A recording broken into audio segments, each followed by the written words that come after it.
So, welcome again to the Let's Talk Now podcast. I'm joined by Gheorghia once again. I think this is her third time on the podcast, right? Yes, I think so. Which is a lot, to be fair. You know, considering I haven't been doing this for this long, shows I have either a lack of guests or you're just worth bringing back all the time. Probably the second one, right? Yes, makes me feel a bit more worth. Don't worry about it. You do good work, and Gheorghia also writes for the website. I've got a few of her essays from university. I also have Clara's as well, if anyone's listened to the podcast I've done before with Clara, which was... I'm pretty proud of that, to be honest. I'm actually really happy with how that turned out, given how nervous she was, and kind of I was as well. So we've got a few essays from them. You know, both of them did really well at undergraduate level and at a master's level. So yeah, you know, hopefully they're proud of their achievement so far. Thank you. So everything going okay, Gheorghia? Yes, thank you. Doing well. Hope you too, and everyone else. Yep. And, you know, people that are not having a good time right now are people that export meat and animal-based products and some plant-based products to the EU. So let's get straight into the podcast. So the first question is, which goods and services have been affected by Brexit? So we'll talk about goods and then services second. And it's mainly about animal and animal products, things like deliveries. Even, you know, things like chocolate and other products have been difficult to export for many companies. No, I did a story. It's not come out yet at the time of recording this podcast, but should be out as soon as the podcast comes out, which is chocolate has been a real nightmare to export. With one guy, he exported he makes bespoke really weird chocolate, and he exported them on the January 4th to France, and they only just came back to the exporter a few days ago. It's a very long way. So where have they been for 3 months? I don't understand. In the border. Yeah, Gheorghia, just up your volume just slightly, please, if you can. Yeah, sure.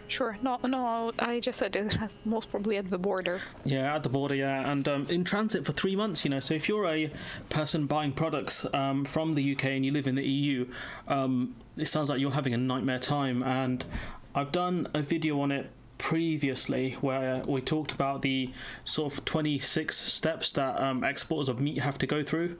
You know, great work from The Guardian who've listed it out, where you talk about export health certificates that you need vet checks, you need loads of certificates, you need like a Kent access permit, you need to get your products checked on the other side of the border by French you get French SPS checks, yeah, you know, like French vets, essentially, check everything and make sure everything's okay. And it sounds like a real nightmare. And the question I guess I want to ask you is, why is this happening? You know, I thought there were going to be no non-tariff barriers. And this sounds like a barrier, Gheorghia. I don't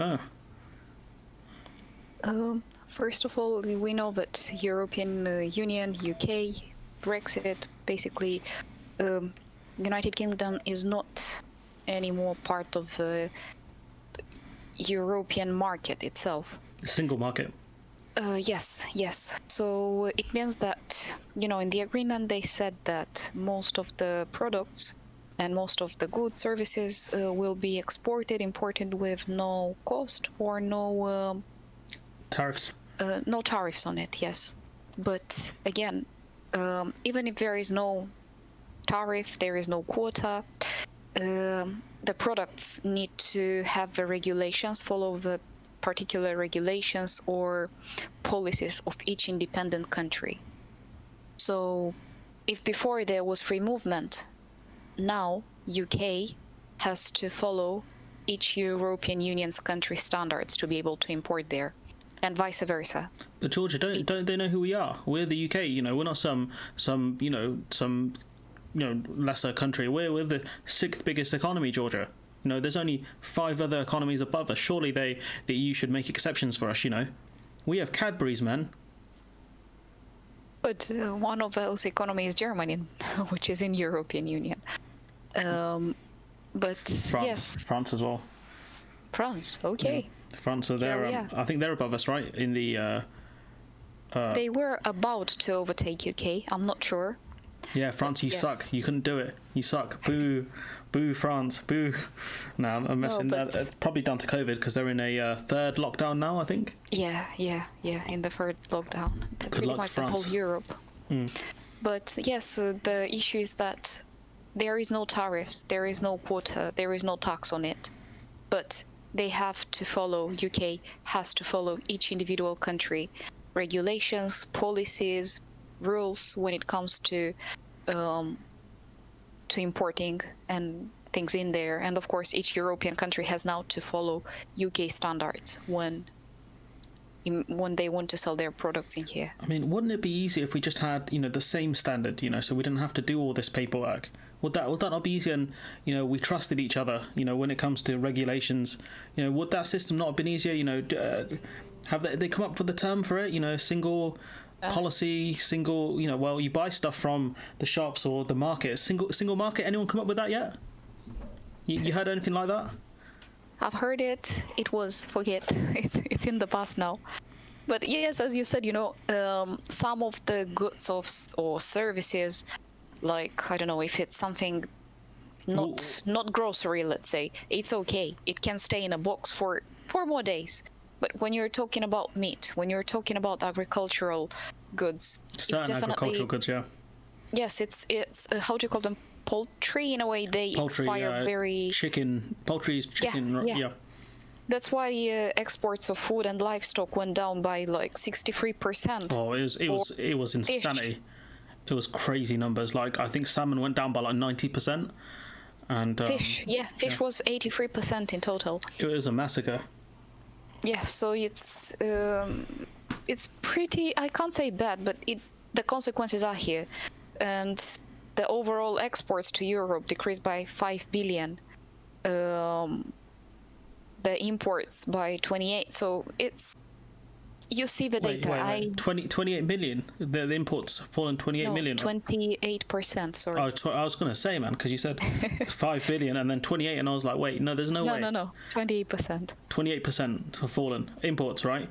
And the thing is, we haven't actually started import checks. That's our second kind of topic on this bit. But if we go back to talking about goods, no one told us it was going to be like this, right? We were told no non-tariff barriers, so that means we wouldn't have had customs checks and we wouldn't have had vet checks. But this is from Boris Johnson, the same man who said there will be no border in the Irish Sea. So maybe this man can't be trusted. I don't know what to say in that case. I mean, the Brexit started not just with him, it was before. Wait, Georgia, hang on. I'm just getting something away now. Like, this man is Prime Minister. This man has lied. Yeah. Wait, what? When did this happen? We let a man in who's consistently lied, and then we believed him about non-tariff barriers. And what? He told us this, and no one prepared, and things went badly. What? Am I hearing this right, Georgia? Am I hearing this? You're right, but... in a way, where are the NHS money, you can ask at the same time. Have we told everyone else? We need to alert the townspeople. We've been lied to. We were had. Yes. People need to learn this. Oh God, but I'm sorry. I'm doing a bit. I'm sorry. No, it's good. That's the goods and services, as you said, especially about food. Services might be worse, to be honest. I mean, if we keep focusing on goods and then services, I think because there's a lot you're going to have to explain about services. Because goods I have an okay knowledge of because I've researched it a fair bit for other videos, and basically there's a ton of checks and it costs a lot of money. I read that the Scottish fishermen, they have to pay about £500 per lorry, or especially if you have a mix of different kinds of fish. Some of them are 36 pieces of paperwork, some 72. Yes. I think they have to get some bits translated into French. Like, it's madness. That's again something, for example, when I came to UK, I had to translate some paperwork, and also they had to be approved by, we call something like notarium, which is an official body, governmental body that approves the translation. So it's a lot of money on the top, definitely. Why can't these French customs learn English, huh? I think French is a bit more spoken in UK than English, to be honest. What? Because of more countries that speak French. Oh, in Europe, you mean? Yeah, in European Union. Oh, that's actually surprising because when I went to Amsterdam and to Berlin, everyone pretty much spoke English there. So Yeah, yes, but I mean as first language. You've got Belgium, you've got Switzerland, yeah. France itself, Luxembourg. So these are, okay, in yeah, some of these countries, French is a dominating language. yeah. But in terms of services, I would say that financial side is what we can talk about, because until now London was known as the capital of the European Union in terms of financial services, loans, stocks, all that stuff, exchange, stock, insurances. money, anything to do with money, basically, anything that's not tangible, like you can't physically pick it up as a service, right? No, and surprisingly, I was reading one of the news articles on the Guardian, and it said that in the first day of this year, businesses from European Union transferred just in one day around 5.5 billion pounds to New York Stock Exchange and to their reserves. It's just of the uncertainty. People don't know what to expect. The Big Apple just got bigger. I've read recently that the UK and the EU have secured a memorandum of understanding on financial services, but no progress on equivalence. And equivalency is what we need, right? That's what New York have with the EU, correct? Yes. And so how... sorry, carry on. No. You say it. How important is equivalency for the UK's financial industry? To be honest, I think it would be really good, because in that way, the money are not going outside of the country. That in economics, the basic equation of GDP says that investment is actually a big part of GDP. So try to imagine if all this money are going away. I think in stocks, in reserves, European Union countries have around a few trillion pounds holding in London financial services. So imagine if these amounts are going now. Instead of London, people are forecasting that Frankfurt and Paris are more likely to become economic capitals for European Union. So imagine if this money is going there. It will definitely affect the UK. So there should be at least a regulation, or more than a regulation, like warranty for European Union businesses and maybe external businesses, that their money will be held safely in UK. There will be no tax or something like that, and it will ensure that this money will not go outside of the country. That's in a way following Irish example, I think, where if you invest in the country, there is no tax on that, something like that. And what would happen if the UK doesn't get equivalency with the EU? What would happen in that situation? That would be a big hit for the financial services, because many people will firstly lose jobs. Secondly, lots of the companies will move, as I said, Paris, Frankfurt, New York, you've got Singapore, Shanghai.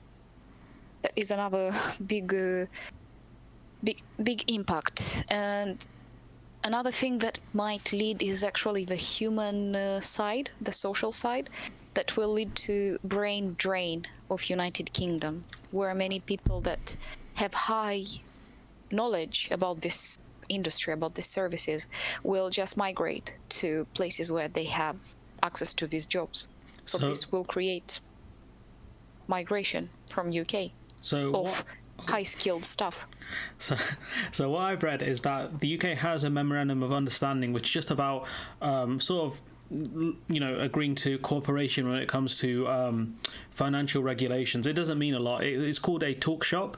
So they're just going to talk to each other and things like that. I saw it with President Ursula von der Leyen. I think it was discussed with her. So it says that the Chancellor of the UK and the EU's Commissioner for Financial Services will meet twice a year, but this doesn't guarantee equivalence, which will be the issue, because New York has equivalency, the UK does not.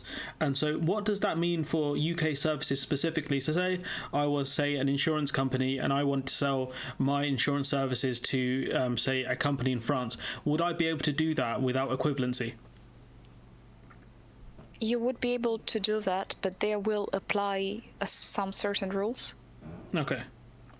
And sometimes it can actually lead to devaluation. Or if, let's say, your money or the worth of your company, of your services is worth in pounds, just simple exchange rate when you want to sell it to a French company. Yes, euro is a bit weaker in pound, but there would be transaction costs. There would be a lot of fees. Yes. And of course tax that you'd have to pay, either for your own government or your government, and in the example you brought, the French government. So what I've also read from the Financial Times, and a lot of it I didn't understand, or bits of it I didn't understand because it's very technical. It's not written for people like me. It's written more for people like you who actually know what's going on in the world. And so what it said was the governor of the Bank of England was worried about more UK sort of services going to the EU, financial services, and that the EU have said that you have to have more than just a registry to operate within the EU if you're a UK-based company, as in you need to have maybe something physical there, like an office space and a decent amount of capital to do this sort of stuff, set up a financial subsidiary within the EU, which I thought made sense. He said, I think the phrase was, you have to have more than a brass plate, which means that more than just a name on like an office, like you need a real foothold within the country, within the EU, sorry, which I found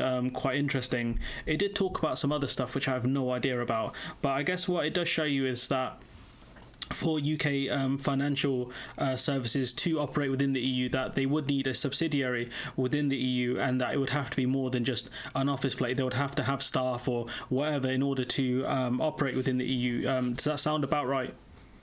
Yes, in a way, it's to give security. You are keeping your money in that country, but you should give something to that country as well. In that case, you just said it, give employment to locals. So what I've read is that the financial industry employs 3% of the UK's workforce, 1.1 million workers, and pays 10% of taxes, which, in my opinion, they should be paying a lot more. However, if anything does happen with the financial services and they start moving to New York or the EU, how damaging could that be for the UK's economy, especially in the COVID era where we've been hit pretty hard? To be honest, we know that people that earn most pay most of the tax. So 10% is a pretty big amount if you think from the overall tax that is paid. Especially since it's 3% of the workforce, right? Paying 10% of the taxes, and obviously they should there are massive loopholes and tax avoidance and other things like that. So it should be far higher. However, if we did stop these loopholes, their tax bill would be far higher, and they would have far more leverage over the UK, right? When it comes to anything, when it comes to them wanting anything from the UK government. So maybe we should be in part slightly grateful that it's not higher, purely because they would have more leverage, right? Definitely, and as you said, they will go away. That again, brain drain, less tax paid. The country would have, I know it's one of the later questions, but they would have to retrain their staff in order to, let's say, if not all the population migrates to find the job in their industry, they can get a sort of job. And it would have to be something very unique, very special, considering that UK was hit last April with a decrease in GDP by 20%. The country, the tax really needs to be high in order to cover that. And that's not just the tax, that money can be restored, recovered in other ways, but tax is a very big and important way. I'm not for contractionary policies myself when it comes to economics with higher tax and less spending. Austerity, right? That's something that that's Cameron austerity, yeah. Yes, but there should be a plan in case, if financial services are not going. As you mentioned, with memorandum of understanding, there is nothing is yet considered, and I think that UK and EU still have until June or March 2022 to finalize their transitional period for the financial services. Yeah, So, but we got that donor Andrew Bailey who he seems to be causing issues. So so I don't know how kind of ready the EU will be, considering that we've sent 2 fire starters to the EU in Lord Frost, or as I like to call him, the Iceman, and Andrew Bailey. So I'm not sure how kind of nice the EU will be about it, especially since the EU have benefited from a lot of financial kind of services and check clearing and all this stuff moving back to the EU. I think they've benefited greatly from that. So perhaps the EU can see it as not in their best interest to give the UK equivalency, because financial services will have to relocate into the EU or into New York, which further weakens the UK. we can and it can make the current 27 countries of EU stronger if you look into the global financial market, where other countries apart from UK will be given that glamour, we can say, of becoming the financial capitals. I mean, it could be Amsterdam. Realistically, they're a low tax country as well. Their English is very good over there. Yes, and they're near the seaside. Sorry, not a country, obviously. Amsterdam's a city. Holland, they have many different names, Holland and stuff. So the Netherlands. So yeah, that's what I meant to say. I'm not a complete idiot. So in terms of services, you're saying that without equivalency, we're in real trouble. Yes, not real trouble, but if it does not happen, then UK really needs to focus on retraining the staff into a other sort of service, high-skilled labor, to fulfill that gap that would be the made by the financial services. The issue is, though, without having equivalency in services, it means that even UK architects are looking at being shut out of the EU. And although someone said that's a good thing because some buildings in London look very ugly, even if we did have, the best architects or the best whatever service, it still means that we might be shut out of the EU, which, it doesn't matter how good you are in that case, that if you're shut out of a market, your chances of employment are going to be lower, if that makes sense. Yes, but I don't think they already signed definitely an agreement where the education is equivalent. So they're, in a way, EU and UK have no right to not hire someone with UK education or European Union education. All right. So if we just recap quickly on the main things we've talked about in this sort of section, which is that the UK goods have been hit really hard. The UK, I was meant to mention, I forgot to, has pushed back import checks on EU products to January 2022, which means that we haven't actually seen the full scale of damage from Brexit, because we're only seeing damage with export stuff we're basically getting rid of. But when imports start getting hit, that's when we might see certain products not appearing on the shelves, right? Yeah. Yes.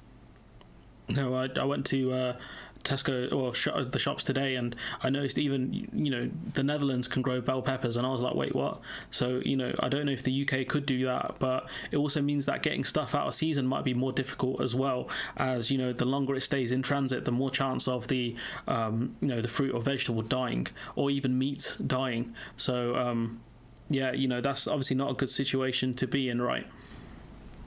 No, but again, that's due to the first of all, many countries are growing their own plants due to technology, due to how do you call the place where you can grow the plants even throughout the winter time? The I have no idea. Artificial condition.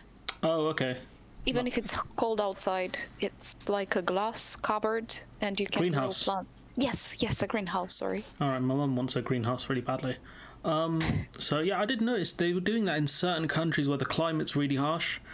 Couldn't tell you which ones. But Amsterdam is actually up in the list there. Ah, that's interesting. So yeah, just to quickly recap, goods, we're talking about animal products or certain plant products have been hit massively by delays, and also the fact that you can get hit with a customs bill even when you import products, right? From the UK, if you're going to the EU, where you could get a customs bill for whatever product you've imported, which is really frustrating because it's happened to me before when I imported something from somewhere else. They charged me like 15 quid, and I was like, I hate you so much right now. That's about deliveries, if before we had free movement, now to deliver something you would kind of have to pay for it. Yeah, and it can still happen if you import stuff from the UK if you import stuff from the UK to the EU. If you're an individual or a business, you can still get hit with a customs cost as well, which is a major pain because you don't expect it. So we've talked about that. When it comes to services, without equivalency, we're in trouble, right? In a way. Georgia, you're too nice. They pay it's 10% of the country's tax bill, Georgia. I know I'm loading it up, but come on, man. It is. It needs a plan then in that case. We don't do plans in this country, Georgia. I mean, look at the pandemic. That's called we go with the flow. That's called, it's last minute. My essay is due in 6 hours. I need to get a move on. Or I haven't got started my dissertation and it's due in a week. That's the kind of planning we do in this country. Yes. Not too good. It's the daddy will bail me out of this situation kind of planning. that's the rich kid. But it happens. Yeah. We'll wrap up the segment with that of saying that, not good. Believe me, not good. Brexit has not been great. So we go to kind of our next question, which is, what can the UK do to reduce dependency on the EU? And that's a difficult one because we are very dependent on the EU for goods, services, and also just getting in, workers. I don't want to be one of those people who, says that, when certain people from certain countries in the EU come here, and we just call them, migrants or, just seasonal workers, etc. They come here to do a job, and it's a job which, certain people in this country don't want to do.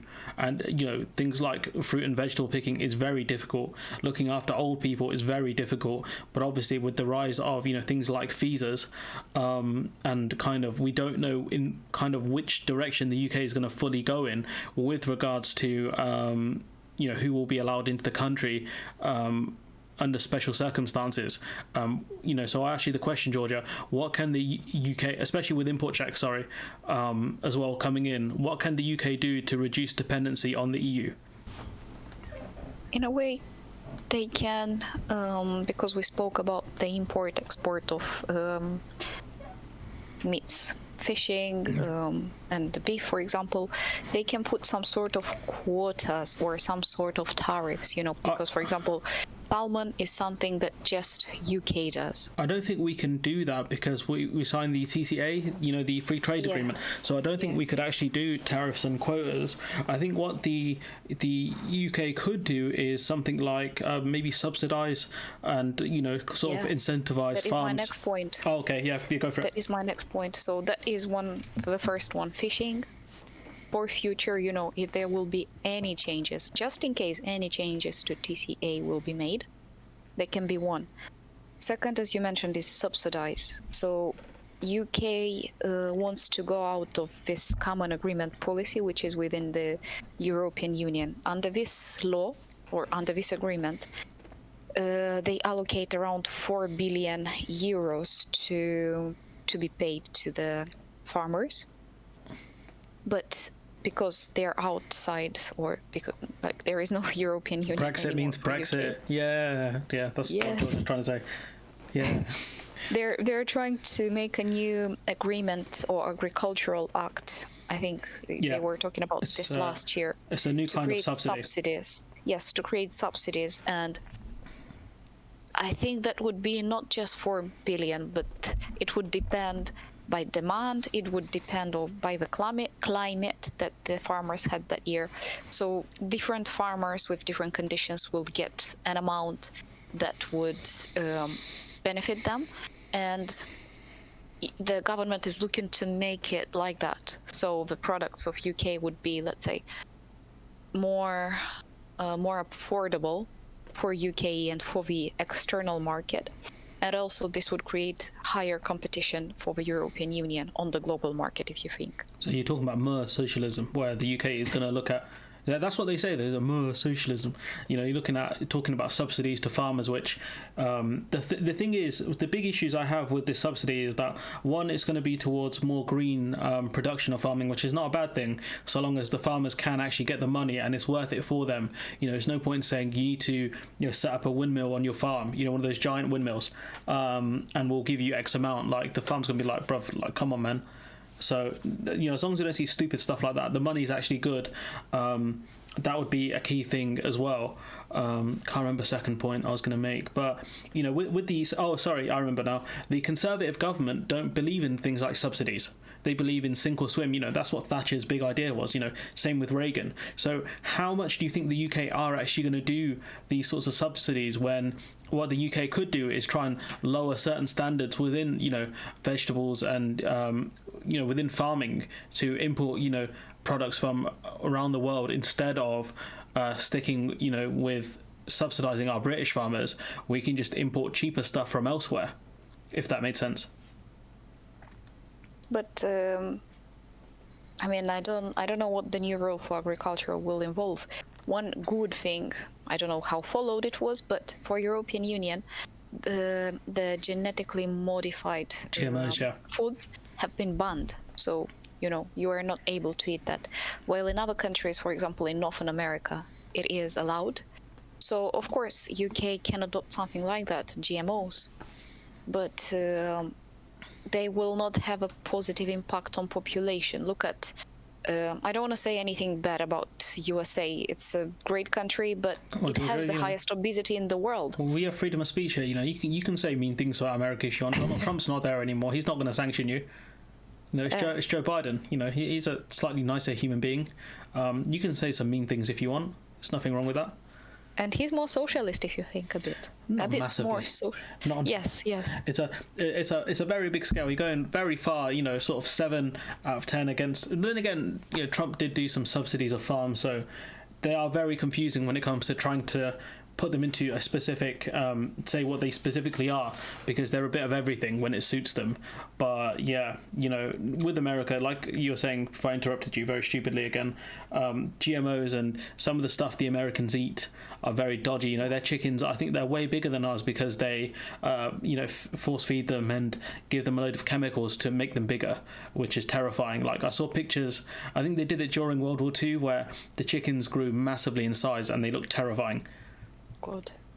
You see, that's what I mean. In a way, if you import things cheaper, much cheaper, you don't know the quality and how it will actually affect long-term the well-being of your country.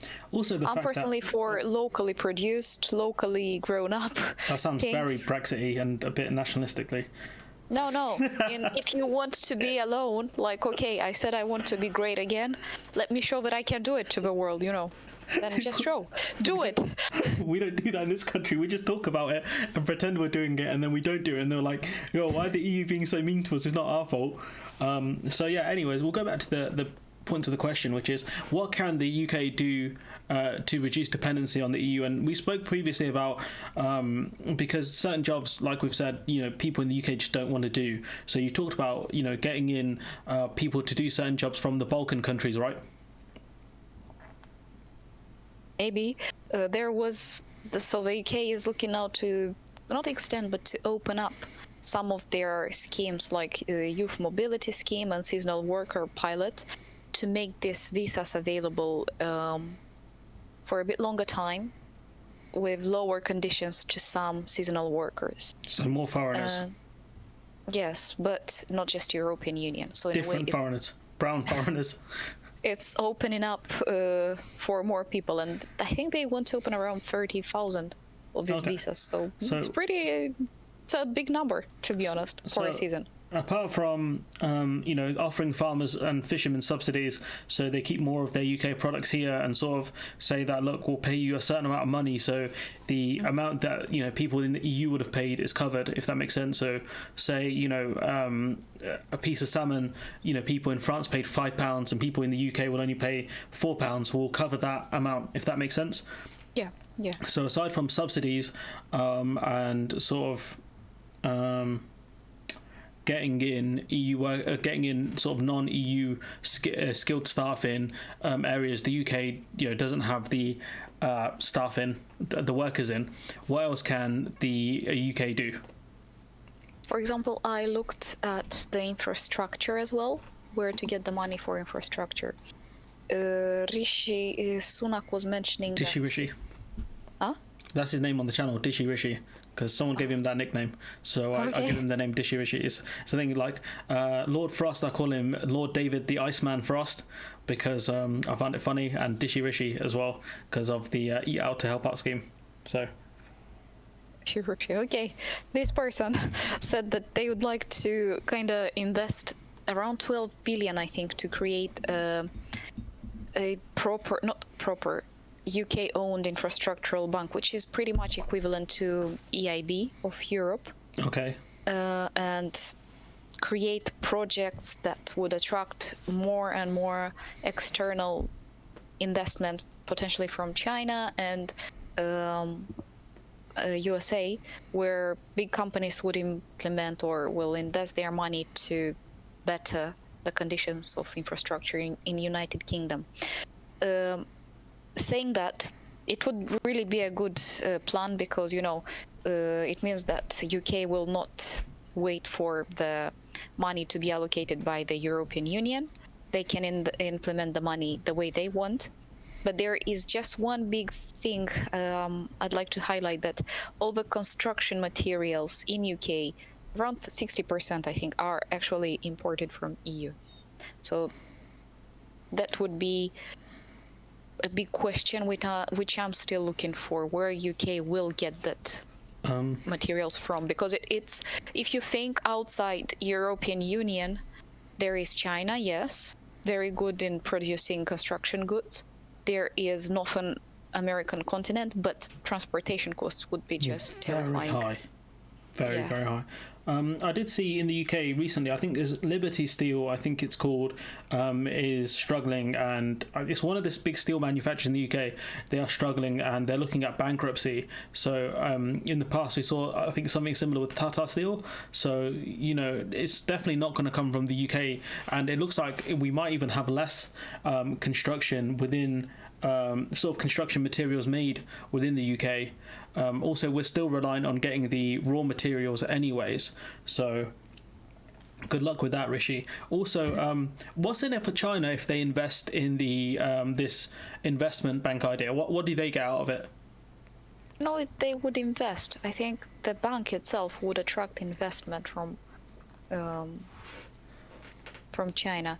So what it means that that Chinese company would probably have a stake in the new road, and all the profit that would come from that particular road, a certain percentage would go to the companies that invested in it. The thing is, a road can only make profit if you have like a toll or something like that. So how would that work? Probably that's how it will work. A toll, all right. Is that how the European investment, the infrastructure bank, makes money as well, or is that a separate thing? No, this is taxpayers. The European infrastructure bank works from taxpayers' money. So this money are allocated to different countries. People, like, the country does not have to pay it back. Because this is taxpayers' money. Ha!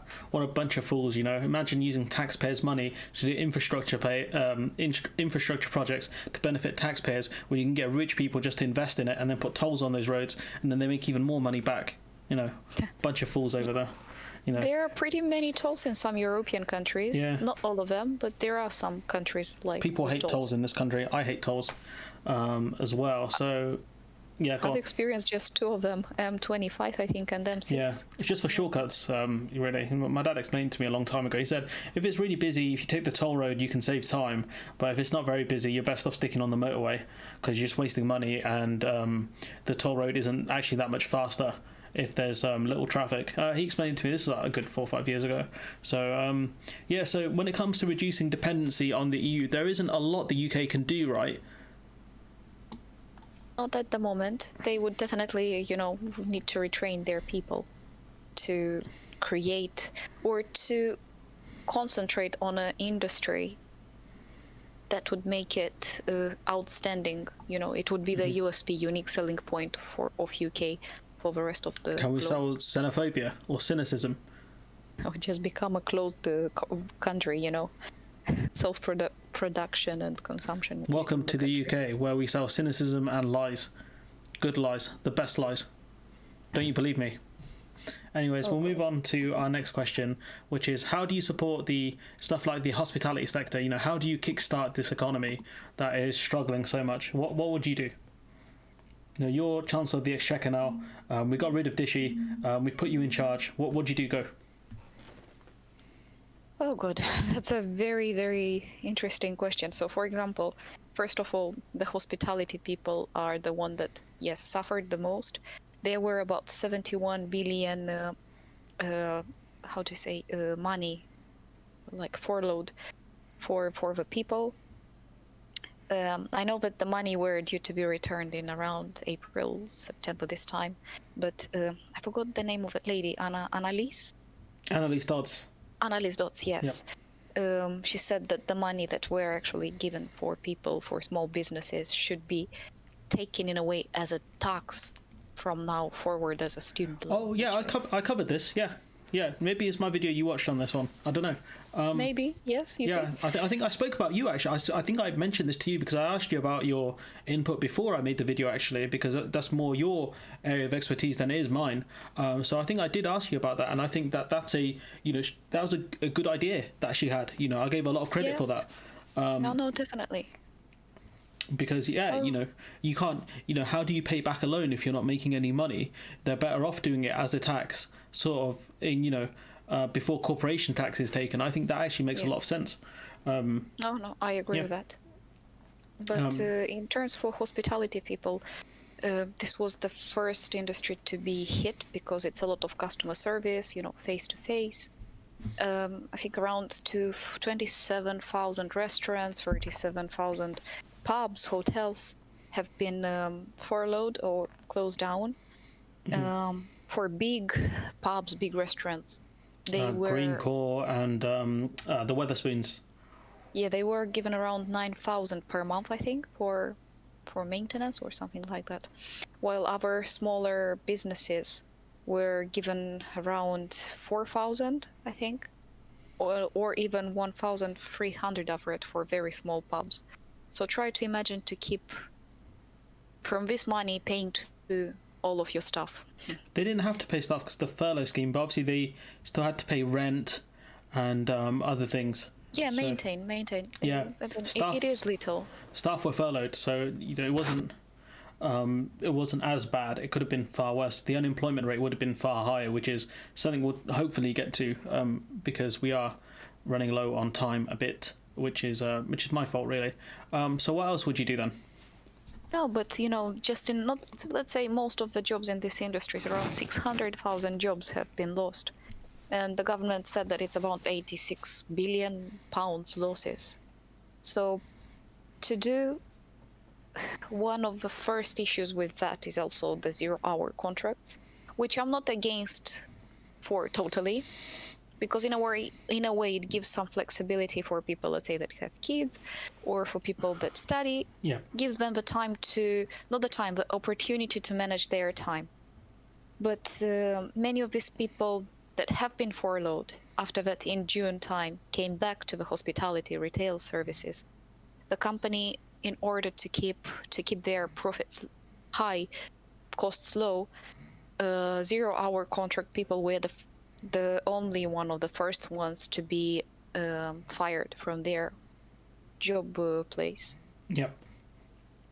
And it's just terrible a bit the way that it was structured like that. But anyway, no one expected the COVID to hit so hard anyway.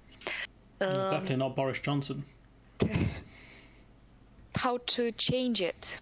What can be done to change? So what would you do if I gave you the powers, to do this? What would you do? Which changes would you make? How would you support, the economy? So you've got, a couple of different options. What are you doing? Definitely, I would agree with the furlough scheme. That was really good from the government in a way to give some financial support to people that were not able to work.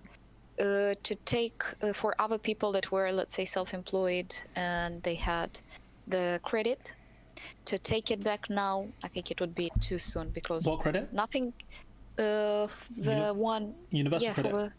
yes, it would Okay. be still premature because businesses are just opening, so you don't even know if they would make profit. Many people are scared to spend their money, so many people are saving their money in this way. Like one of my friends says, it's a shock for demand and supply side at the same time. Yeah, man. Yeah, seen that 100%. What can be done? To be honest, it is a difficult question, but possibly That's why I asked because you we it. see. That's why I didn't want to answer it. So I asked you. No, it's good because we see that it didn't, but we had a hit like this, and hospitality and customer-facing jobs were the first ones to be hit. You need to give a bit more security about these jobs, maybe not make them so many, have maybe full-time contracts, and work on an affordable scale. And secondly, a lot of people would be retrained. So why not to concentrate in some industries that were high before COVID and actually increased with COVID?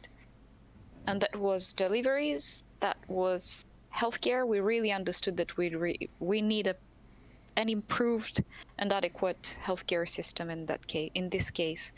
That's something we'll talk about a bit later on, hopefully. But yeah, 100%. I agree with what you're saying there. Look at which sectors really need help. You know, the healthcare industry. You know, sort of the NHS and care workers really needed a lot of help, and will hopefully be rewarded. But I doubt the government will do that. But yeah, couriers and things like that. I think they're here to stay. Yeah, online. I think online shopping is here to stay. I think a lot more people have moved towards it, especially older people who would have been a bit more reluctant to do that. So that is one. Sorry, just to interrupt. And second, also is drivers. You know, we say low skilled, but you can't fully make your country high skilled employment, because basic people you need is to go to a shop and know that there is someone that can help you, or if you get into a bus, you want to know that someone can drive that bus. Yeah, the robots haven't taken over yet. You still need people, and I think kind of the framing of low skilled versus high skilled. I think that I think it's a bit of a poor phrasing. Like, I'm not blaming you for that. That's the terminology, but to call certain industries low skilled when we were desperately in need of them. When we during the pandemic, it was key workers, mainly people that work in shops. Outside of just the NHS workers and things like that. Those are the people that kept the country going. Taxi drivers, all of these sorts of people who were looked down upon a bit before the pandemic. We realised how important these sorts of people were during it, if that makes sense. And hopefully, still are. Yeah, and hopefully we don't go back to kind of saying, just the guy who stacks shelves or just works at a till. We understand how important these people are to the economy, because they do keep things ticking along. Yes, we call them the front workers now. Yeah, frontline workers. Yeah. So, kind of to sum up, what would you say to kickstart the economy? What kind of things would you do to kickstart the economy? To be honest, like we had last year, the eat out to help out. Yeah. For a short period of time, definitely will help the small businesses, especially the hospitality sector. The thing is with that one, I think a lot of people said that didn't really do that much, and the businesses would rather just would rather have just been given the money. Obviously, they would say that, but at the same time, it did cause a lot of problems as well with people in this country, sort of acting like savages, which is no surprise. Certain people, anyways. Yeah. But if you have this, it means that the government will pay the rest. So 50% you pay as a customer, and the rest, the other amount of 50% would be covered by government for the business. So yeah, I think something like that would help. I think yes, in this case, but not for a long time. Just to make people go out. That would be one of the first steps. Yeah, Sorry, retail was saying the same thing. They're saying we want a shop out to help out, and I was like, that's a bit embarrassing. The phrasing. If you want to shop out, it's just make it available online. because Yeah, but they want people to go to their, the physical retail buildings rather than just buying it online because shops still are kind of desperate to cling on to like clothing retail, clothing shops and things that are not food based are desperate to cling on to bricks and mortar, kind of hard shops rather than moving online, which I suppose. I do understand that. Yeah. So that's one of the reasons why they want that scheme. Similar to how if you ordered delivery, you wouldn't have got a discount, but if you went to the actual restaurant, you would have got a discount, like that. So I think, like you're saying, I think that's a good idea. Maybe for all the industry that retail, that would be, but for a short time, just to make sure to encourage people to go and spend. And of course, retraining the staff, people that lost their jobs to be retrained in some sort of other industries, healthcare, where people are needed. That's something we'll talk about in a few minutes because, or we can talk about it now actually, because I know that unemployment is low. Well, it's not super high right now. It's at 5%. However, that's mainly because I think due to the furlough scheme, I think once that ends, it will go a lot higher. And the government have offered certain schemes for people who want to go to college. If I can find it. So Boris Johnson said, he wanted people to up their skills. He said, as the Chancellor said, we cannot, alas, save every job. What we can do is give people the skills to find and create new and better jobs. So my message today is at every stage of your life, this government will help you get the skills you need. We're transforming the foundation of skills, and it's basically the idea that you can go back to college and take a free college course to free college courses that are valued by employers. In order to get the skills you need to, maybe go get a different job, move into a sector that, because retail is dying a very slow and painful death. But I think in certain places it will die a lot quicker, such as in Northampton. I think Northampton, the retail is dead. There's not a lot of people in the town centre, especially now. And there's not a lot of reasons to go into the town centre. So I think Northampton will be one of the first major casualties of kind of the death of retail. Of big retail. To be honest, what people are looking mostly in this case is small shops, something a bit more authentic. Because, as you mentioned, there is no reason to go, to be honest, to Northampton Town Centre. I am not attracted by it. It's not the prettiest. It's dead. It's dead. And I do enjoy the area where I live, to be honest, because I do have shops close to the house. I do have a park, and people are. It's a bit more clean as well. Sounds like a middle class area living in Georgia. How to say? It's in the west. Georgia lives well. Definitely high luxury. So yeah, I think we'll stick a fork in this question. So quickly, we move on to talk about vaccinations and the issues around it. So if we look at who is being vaccinated, it's anyone aged over 50 can get the COVID vaccine. Certain people who are high risk of getting seriously ill from COVID should have access to the vaccine. I did do a video previously about how people with certain learning difficulties were not given priority like they should have been, but I think that's changed now. And also people with a range of other conditions like lung conditions like asthma, I think they should be able to get it a bit easier, the vaccine, access to it. Chronic kidney disease, severe obesity, which if you're over 40 BMI, which hopefully I'm not, it says 40 or above on the website I'm looking at, the NHS website. Okay. And to be honest, I looked there yesterday, and as you said, the learning difficulties were added to the list as well, very recently. So anyone, those people can get vaccinated. I don't have this on my computer. Oh no, I think it's a bit later.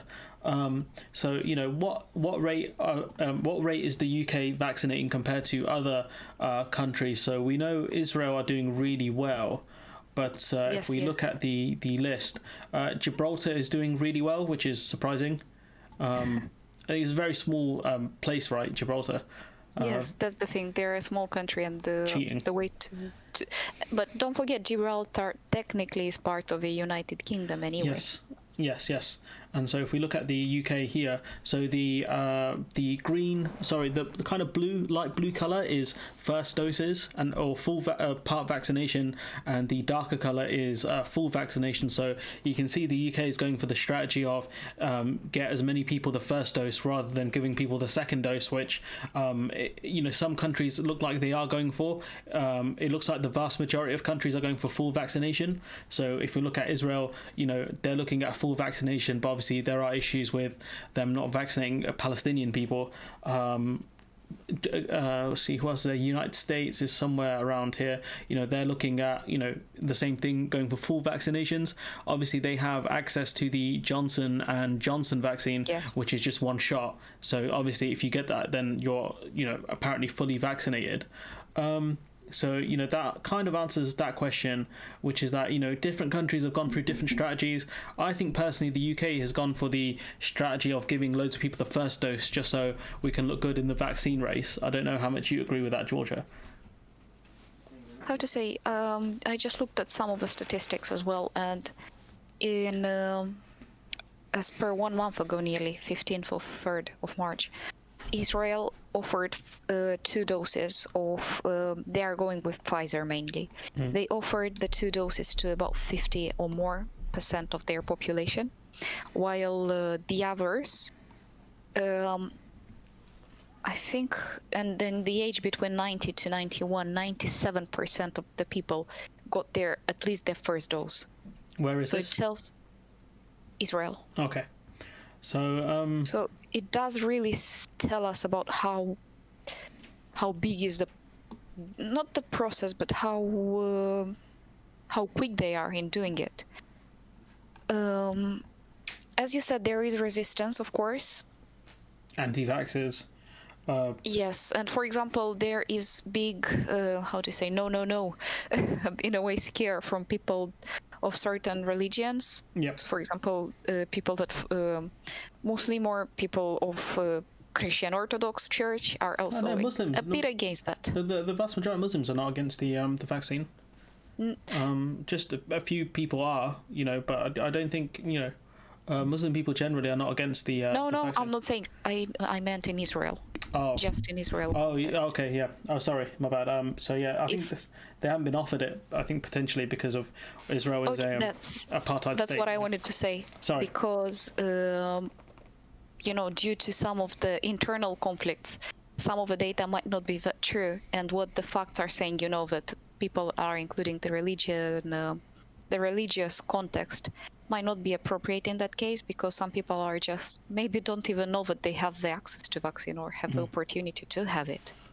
So yeah, there's one thing I want to mention we spoke about before about patents and stuff, but I can't see that question on the list, which is that patents may not necessarily be the issue. I've spoken to someone who knows far more about the subject than I do, and he talked about loads of problems with just production and how complex the production procedure is, and he kindly sent me this article about this is the one I sent you, Georgia, from the New York Times, which talks about the vaccine mix-up, which a plant in Baltimore manufacturing 2 COVID vaccines accidentally conflated the ingredients several weeks ago, contaminating up to 15 million doses. And this is, a factory, that's authorized by Johnson and Johnson.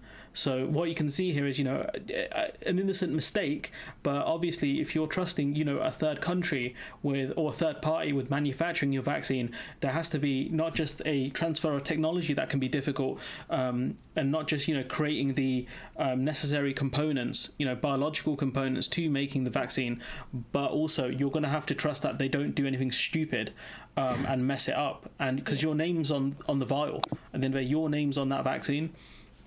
So that's something I want to throw in, because I must have forgot to write down the question, which was that, why has there been such a production issue, which is that it's not just down to patents in this case, which generally I think that we'd both agree patents are a bad thing.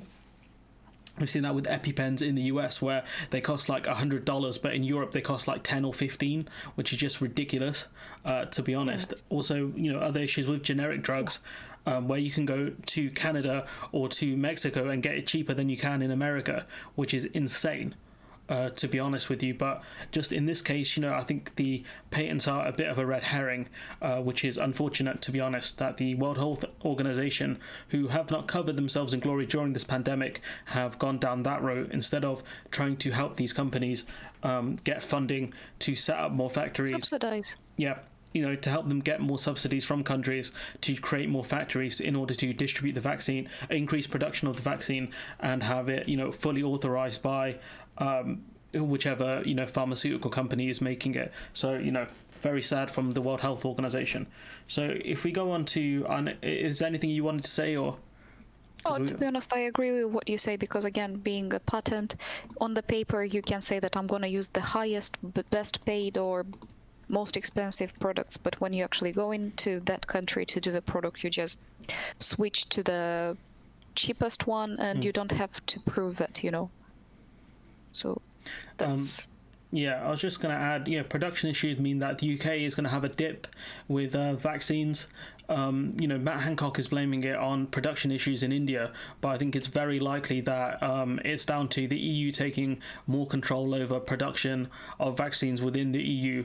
So we're going to have less exports of EU vaccines. I think that's most likely the cause, but they didn't want to mention that. But that's my conspiracy theory.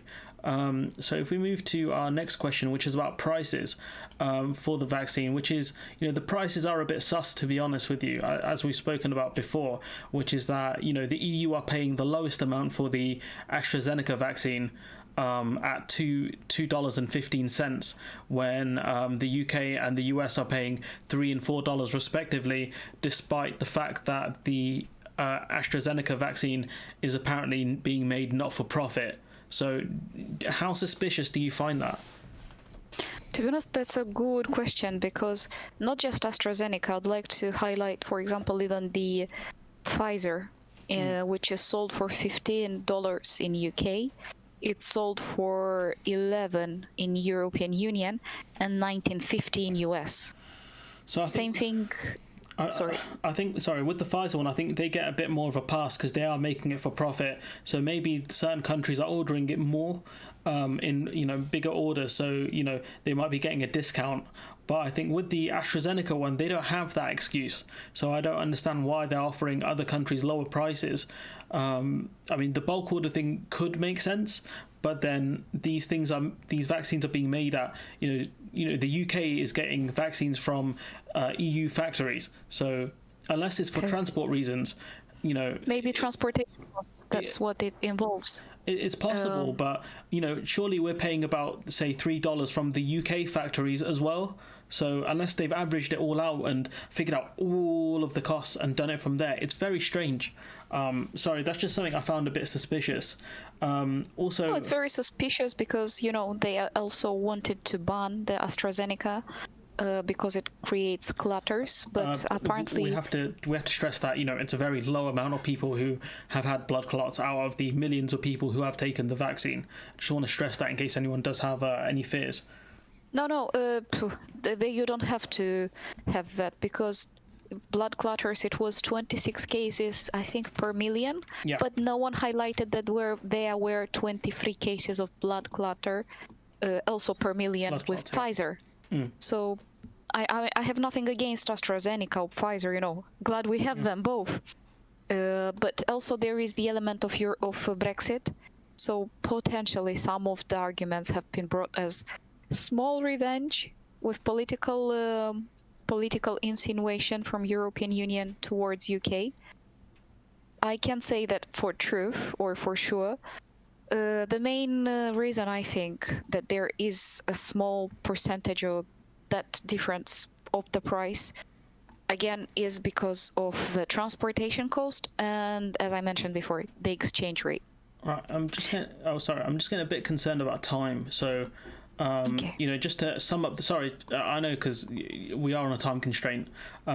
Just to quickly wrap up this question, South Africa are paying $5.25 for the AstraZeneca vaccine, and they're very annoyed about it, considering the EU are paying about half that price. So they are, $2.15.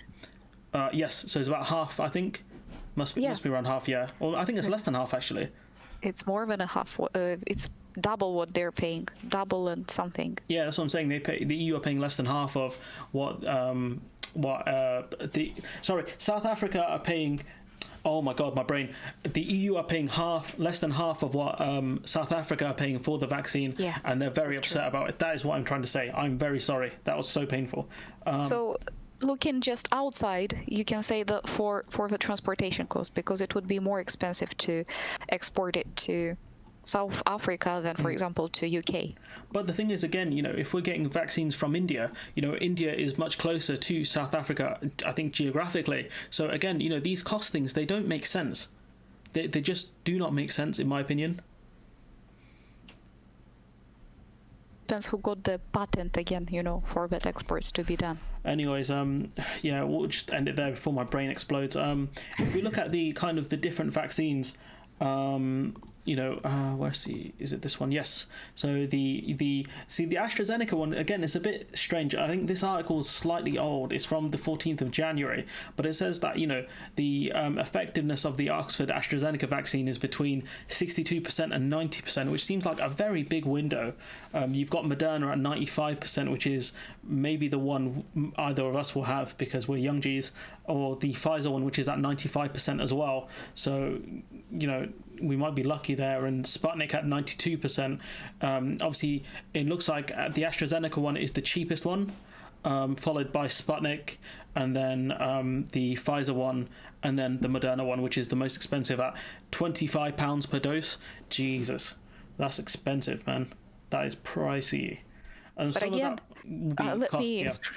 let me stress you out. For one jab in UK it's $30, and in European Union it's 18. So you see. Which vaccine is that? The Moderna. Yeah.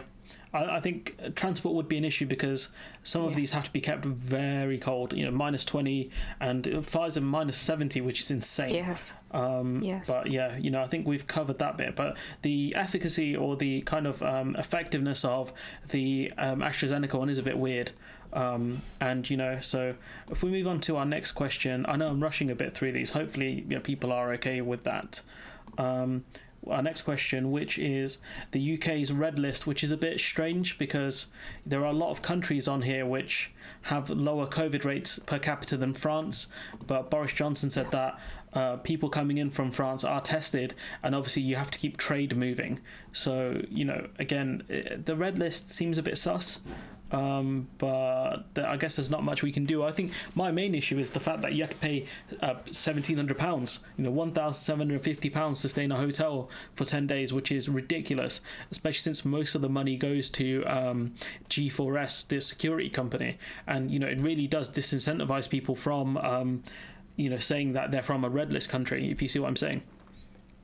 Yes, definitely. And at the moment, there are 36 countries now because some of them have been removed and some of them have been added. Actually, they will be added tomorrow. Bangladesh, Kenya, Philippines, and Pakistan. Bangladesh, you were doing so well, man. So disappointed. Sheikh Hasina, you disappoint me. But yes, I mean, and some of the others like Mauritius and Portugal have been removed. What UK is trying to do in this case is to follow the example of Ireland, Taiwan, New Zealand, to protect the people that are coming from those countries. But again, those countries have a lower population. Even if you think about Australia, New Zealand, or Singapore, these are small population countries compared to UK. Even Japan are doing that, and Japan have a bigger population. Japan are following similar actions, I think, where they test people on entry, and they do other things in order to protect their population. And the argument people make about population and population density, once you throw Japan in the mix, it doesn't make sense because I think they have a higher population density and a higher population, which is madness considering how well they've done. But the land of the samurai do well. Anyways, that's what I was going to say. They kept the progress of COVID, the development of COVID, or the infection rate much better than UK did. I mean, the main difference between the UK and Japan are Japan detect new variants on entry through testing. The UK detect new variants once they start spreading across the country. That's the real difference between our two nations. And you know what? I think one of those is better than the other. Just saying. So we move on to our next question, which is looking at the access to education, the impact. COVID's impact on education, and the impact of Brexit on education. This worded a bit weird, but yeah. So talk about things like remote learning, etc. Yeah. So first of all, I'll start a bit with COVID quickly to cover. A lot of people, yes, started to do it online, which in a way, yes, is for safety reason. I agree with that. But there were issues with education like that. First of all, it increased inequality because not all the people have access to a computer and not everyone has the facility. Sometimes schools were able to provide these materials or devices to students. It wasn't enough. But not all of the schools have enough money, to do that. Yeah, and it wasn't enough. And I covered a video where one of the companies the government had asked to hand out the laptops was a really weird company which wasted a lot of money and did not give laptops that were good enough to kids. You had kids writing essays on phones, which is ridiculous and extremely difficult to do. I can't imagine how hard that would be. You had households which just didn't have enough devices to do the learning that kids needed to do, and they've been put behind a lot because of this. And I have no idea how they're going to catch up. It has issues, and to be honest, there were other issues. For example, many students were listening to their class, but also opening Facebook or other social media while listening. So yeah, they need to know how to self-regulate their time. But they're kids. That's why you have a teacher. Kid, in IT class, when you end up playing games, your teacher's like, you need to get on with your work, and if you have time at the end, you can, get away with playing games. That's why you have a teacher. Yes, increased anxiety, mental health, but also from teachers' side, many of them didn't have the digital skills needed. A lot of anxiety, definitely, and a lot of amount of hours increased. My cousin was telling me they managed to mute his teacher or something like that, or his teacher didn't realise he was muted for about 15 minutes. Some of the kids were allowed to be moderators, so they just kicked out other kids for no reason. Just absolute chaos, and he's happy to be back in school. I think all my younger cousins are happy to be back in school. What do you think the impact of Brexit is going to be? Oh, sorry, the one final point to make is that university students who had to access articles, especially ones from China and other censored states, couldn't access The Guardian, which I found hilarious. So my brother was telling me about it. His teacher had to send a screenshot to the student because he couldn't read the article. Poor people, poor people there. Some of the websites we use or are used in the Western side hemisphere are not really allowed in China. Yeah, that's why you need a VPN. But yeah, it's pretty funny. VPN, yes. Yeah. What impact do you think Brexit had on education then? Ooh, that one affected mostly the higher education. First of all, because oh god, wait a minute. Where was my mind?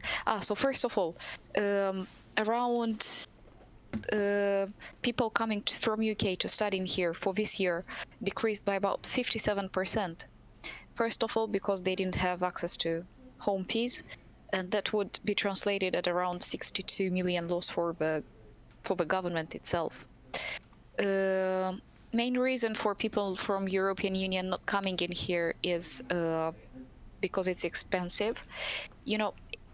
Having this loan, people were able to repay it back for years. And not all the countries which are part of European Union are shiny and even part of middle economic, like our middle developed, or how do you call them, developed societies. They are poorer countries, right, who don't always have the funds for things. Yes, and that was definitely a downside. And some of the students that are already in here and are part of the big universities, I don't want to say any name, Northampton University.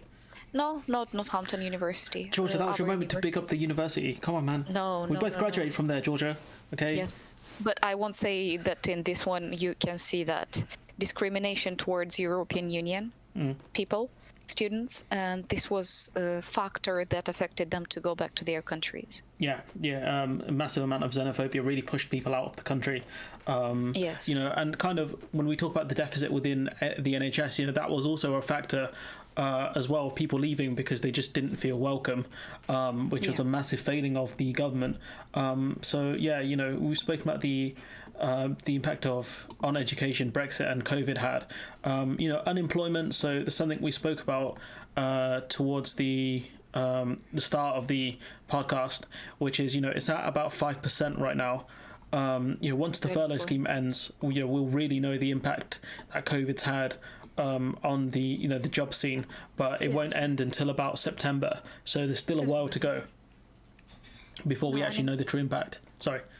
Unemployment will definitely be high, and first of all, as I mentioned already, 700,000 jobs which are on payroll have been cut. Gone. Yeah. Yes, so people that look for a job seeker allowance I think this year was around 3 million compared to 1.5 in March last year. That's no surprise. Definitely, yes. And again, you mentioned people between the age of 16 to 24, 25 were the ones to lose most of the jobs. Yeah, that's true. In a way, you can call it ageism, not having opportunities and experience. I know that all too well. It's been tough especially for younger people as well, getting into the jobs market, especially when you don't have a lot of experience, and staff employers like, do you have any experience? Like, mate, I just finished school the other day, and they're like, sorry, nothing you can do about that.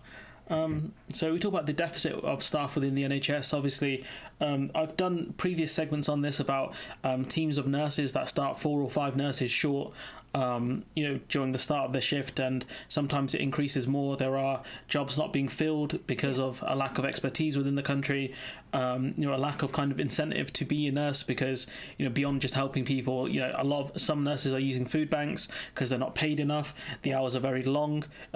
Chance especially with COVID, you're going to see someone die, which a lot of healthcare workers have ended up with PTSD.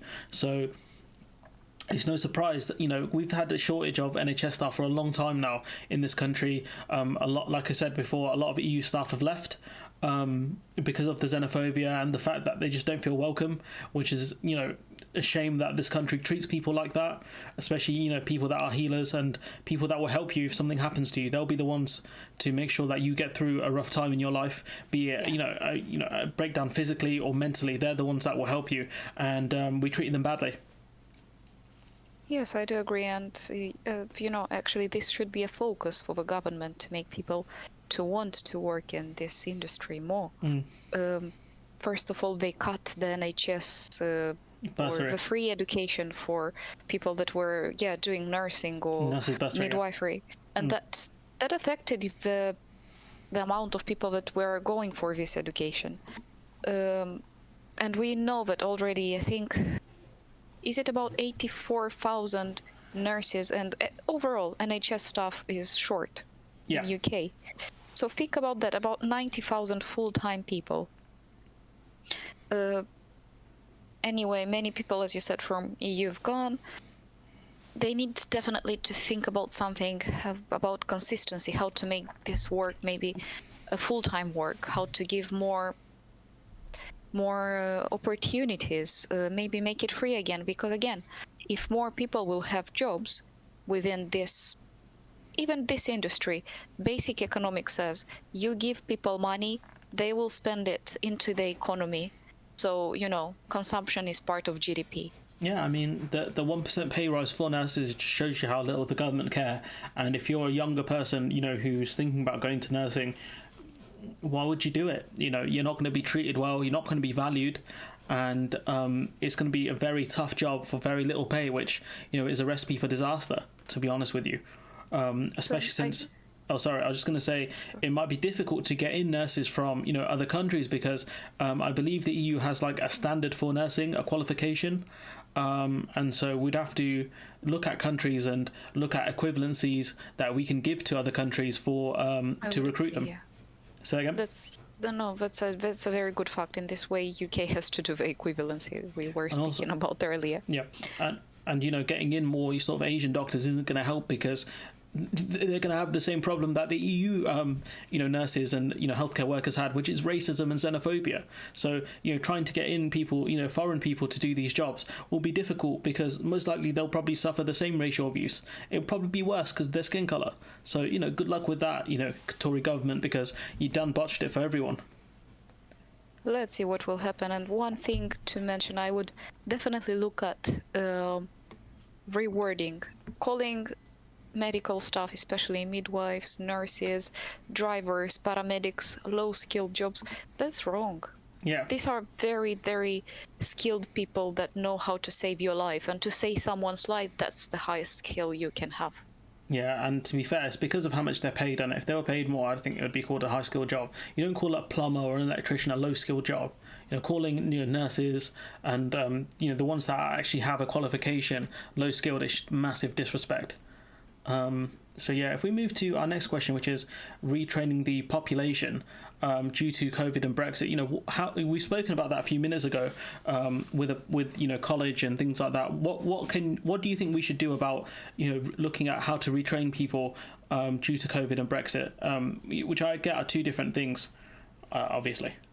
To be honest, if there is no more European Union, most of the investment it can be outsourced. So look at foreign direct investment from somewhere else. As I mentioned, China would definitely look for it.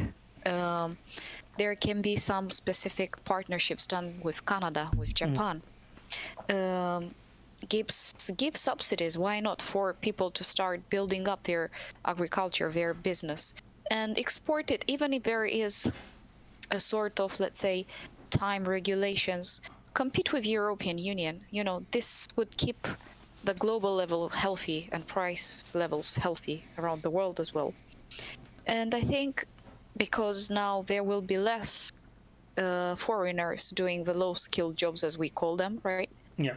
People quote unquote low-skilled jobs. Sorry, quote unquote low-skilled jobs. That's not our belief. This is what other people have described them as, and obviously we don't agree with that, right? No, definitely. I would say that UK needs to offer training, even free training, for the UK-based population to do courses and become professions such as electricians, constructors, carpenters, because this would be needed.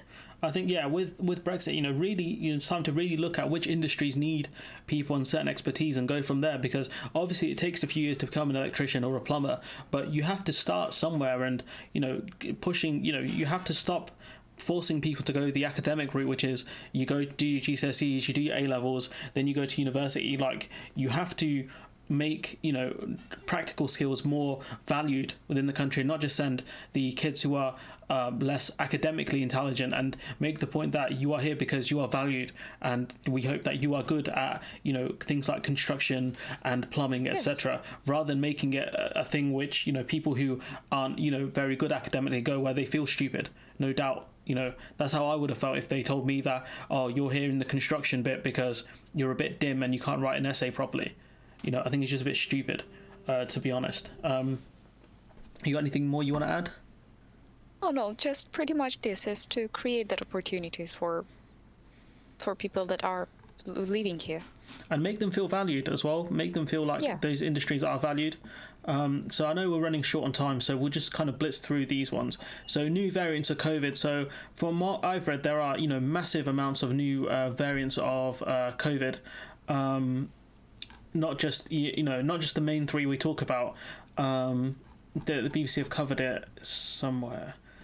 It says here there are thousands of different versions or variants of COVID circulating, but there are ones that really stick out and are far more dangerous. So obviously you've got the UK or Kent variant, as it's called, now dominating in much of Britain and spread to more than 50 countries. Which shows you how much of a failure this country is at dealing with variants, that we've spread it throughout the world. I think that has now become the dominant strain within America as well. Yeah. The South Africa variant, found in at least 20 countries. Sorry for interrupting you, Gheorghia. And it is not unexpected that new variants have developed. All viruses mutate, and so the UK, South Africa, and Brazil variants could be much more contagious. That is something we know for fact, and some of them are around 30 to 50% more transmissible, which is terrifying. The Brazil one I've read it's about 30%. Yeah. But they are no more. At least they are not too dangerous. They're more contagious, that's for sure, because of the spikes. And as you said, they develop. There is different climate. There is different. Actually, yes, the climate affects the way that everything develops. So that's why you've got mutations. It does explain it quite well, that the more people catch it, the more the kind of illness changes, and that's where you risk new variants. That by not doing lockdowns properly and stopping the spread, what you're risking is new variants developing, as because these are living organisms that do change. So the more people it kind of infects, the more it can change, and they do kind of on this BBC page do highlight the kind of slight differences within the different variants. Imagine a human being. If a person goes to Antarctica, it will have some conditions. If it goes to a desert, it will develop and behave differently. The same if you leave them in a forest or on a mountain. It's different conditions. We're getting a bit Resident Evil-y now, a bit more zombie and mutations like, but that's kind of the point about talking about new variants. I did want to mention that the Brazil variant, one of the reasons why Brazil are getting absolutely hammered right now by COVID is because their idiot president, Jair Bolsonaro, refuses to do lockdowns and has stopped local areas from doing lockdowns, and so he's allowing the virus to spread, and Brazil has the second highest deaths per capita, which I reckon is probably, we want to look at excess deaths for Brazil, because I reckon it's far higher than what they're reporting right now. It would not surprise me that scumbag is lying, Jair Bolsonaro. Are you short on time? Yes, I would have to leave in a bit, but just wanted to highlight that Brazil itself is like a federation. So each state has different conditions as well. One of my friends, she's Brazilian. She just came back. And she mentioned that the state that she is from actually has big conditions on. Face masks on, even if you want to go for a run. If you compare this to some of the countries from the, let's say, more south center, the conditions are very different in there. Yes, sometimes people don't even follow or behave like there is nothing. Yeah, the thing is, obviously, with the Brazil variant originating in Brazil, it spread far quicker, and obviously the fact that their president is doing everything to undermine efforts to, stop COVID spreading, it does kind of make sense why their death rate is so high, because their president is actively trying to help the vaccine, which is just insane. So, we're a bit short, so we'll move to our last question. Why is it that certain countries obviously Africa has done so much better, and certain other countries like New Zealand, Australia have done so much better with containing COVID than Western countries have. The point I'd stress is obviously that if we talk about Africa first, rather than bundling them all together, why do you think that certain African countries have dealt with COVID far better than Western countries who you would associate with being able to lock down more because we are economically more wealthy than these countries, if that makes sense? So they don't have the luxury of going into lockdown. They don't have the luxury of doing a furlough scheme because they don't have the money to do it. So why do you think that certain African countries have done so well to contain COVID? First of all, they put the ban from Europe straight away. That was very clever, very good, to be honest. So close the borders. Some of the cases, actually first case in Africa, I think was reported a bit before it was reported in Europe. Wow, serious? I think so, but they found that person, closed the borders, and again, because some of the countries are not that developed in terms of economics. The hit wasn't that high. I think around -2% overall it hit Africa. And also I think it can be said about the way that the population operates itself. People stay and communicate just with their communities. They're less likely to go to big cities, even if they live in a big city. They are more likely to stay within their group. So that's about the culture itself. Yeah, that makes a lot of sense. But then Yes. you could also make that point for a country like India or Bangladesh, which is now in the red zone. People are in those countries. I can speak more for Bangladesh. Don't really go out too far because transport is quite hard. It takes a long time to travel around Bangladesh. Trust me on that one. So I think shutting down early actually must have helped quite a lot then, which on paper makes a lot of sense. I won't say that there is, as per every country, as per every continent, there is underreporting. Yeah. But you can't hide it so much. I mean, do you think their kind of experience with the Ebola outbreak kind of helped them help them deal with COVID a bit better as well? Because they were like, we've dealt with a kind of, I think it was an epidemic, right? Because it was contained really quickly. And they were like, if we shut this thing down really quickly, we don't have to go through as much, hardship as we went through before. Yes, definitely. And, Eastern Asia had SARS by the beginning of 2000s. The 2000s, so that was another lesson for them as well. So I think that these experiences are giving a lesson. We all passed through swan flu, through the bird flu, but the Europe didn't have such a big hit from that. I'm not sure, but I think the last big pandemic that we had like that in Europe was in about 100 years ago. Spanish flu. Or maybe even a bit more time ago. I don't know the exact date. But yes, and first of all, the culture, if you compare not just Africa, but even, for example, Eastern Asia. Yep. People are in Europe. People are more touchy. A kiss on a cheek, a hug, a handshake. There, people are waving more likely, or putting the hands together to show respect or saying thank you. A bowing culture, yeah. Yeah. So Smart. that's another part as well. So, when you talk about countries like New Zealand and Australia, their success isn't just down to having a lot of landmass and a lower population. It is in part down to, locking down early, having strict lockdown procedures for people coming in to their countries. Yes. I mean, I've read recently that New Zealand plans to open a travel corridor with Australia. Yeah. So if you live within Australia, you don't have to quarantine. And so do you think that these are the sort of precautions? Because, the Prime Minister of New Zealand, Jacinda Ardern, has become a bit of an international star, to be honest, because of how well New Zealand have done. They're having barbecues and stuff, and and still people from outside can't go there, and also a lot of investment into PPEs, like the protection equipment for the people. In Europe, people from Italy, even UK, France, didn't have that first investment from the government into healthcare system. They closed late. UK closed very late. Very late. Europe closed late, while the other countries, 2-3 cases, okay, we shut everything down. Yeah, I mean, they dealt with it really quickly. I mean, there was a Scottish, I think she's a professor in Scotland, I can't remember her name, but she spoke about how there was a pandemic playbook, which was what the Asian countries learned from the SARS outbreak, that you lock things down very quickly and you restrict travel early on in order to snuff out the virus really quickly, a kind of zero COVID policy. So I think that might be more down to their success, right? Yeah, you've got to go, right? Sorry. Yes. That's going to wrap up the podcast. Totally forgot. That's all right. It's all right. Don't worry about it. I knew we were strapped for time anyways. Yeah. That's going to wrap up this episode of the podcast. Thank you, Gheorghia, for making time in your busy schedule for the people of my channel.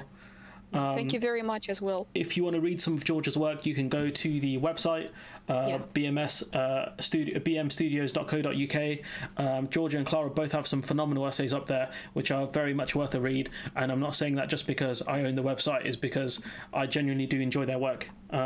So that's going to wrap things up. Thank you so much, Gheorghia, for joining me on this podcast. Thank you very much as well, and definitely talk to you soon. All right. And with that, we're Thank out. you. See ya. Thank you. Goodbye. Bye.